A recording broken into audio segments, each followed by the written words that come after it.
আব্দুল জব্বার ইবনে ওয়ারদ রাদিয়াল্লাহু তাআলা আনহু হইতে বর্ণিত, তিনি ইবনে আবু মালাইকাহ রাদিয়াল্লাহু তাআলা আনহাকে বলতে শুনেছেন, যখন উম্মুল আবান মৃত্যুবরণ করল, আমি লোকজন সহ সেখানে হাজির হয়ে আব্দুল্লাহ ইবনে উমর রাদিয়াল্লাহু তাআলা আনহুকে ইবনে আব্বাস রাদিয়াল্লাহু তাআলা আনহুর সামনে বসলাম।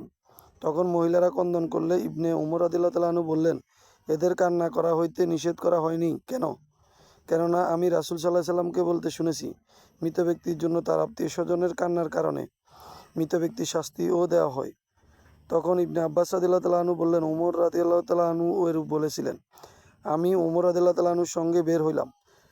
আমরা যখন দারদা নামক প্রান্তরে পৌঁছাইলাম, তখন উমর রাদিয়াল্লাহু তাআলা আনহু গাছের নিচে একদল আহরিকে দেখতে বললেন, দেখো তো আহরিরা কারা? আমি গিয়ে দেখলাম যে সুহারব রাদিয়াল্লাহু তাআলা আনহুর পরিবারবর্গ। তখন আমি তার কাছে এসে বললাম, হে আমিরুল মুমিনিন, এরা সোহাইব রাদিয়াল্লাহু তাআলা আনহুর পরিবারবর্গ। তিনি বললেন, তুমি সোহাইবকে আমার সামনে হাজির করো।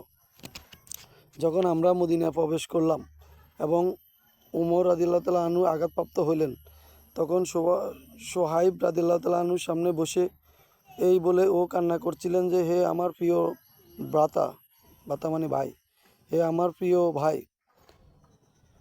তখন উমর রাদিয়াল্লাহু তাআলা আনহু বললেন, হে সোহাইব রাদিয়াল্লাহু তাআলা আনহু, তুমি কান্না করো না, কেননা আমি রাসূল সাল্লাল্লাহু আলাইহি সাল্লামকে বলতে শুনেছি, মৃত ব্যক্তি তার জন্য তার কিছু আত্মীয় স্বজনের কান্নার কারণে শাস্তি দেওয়া হয়। সোহাইব রাদিয়াল্লাহু তাআলা আনহু বললেন, আমি এই ঘটনা আয়েশা রাদিয়াল্লাহু তাআলা আনহুর সামনে উল্লেখ করে তিনি বললেন, আল্লাহর শপথ, তোমরা এমন কোনো ব্যক্তি হাদিস বর্ণনা করছো না যারা দুইজনেই মিথ্যাবাদী।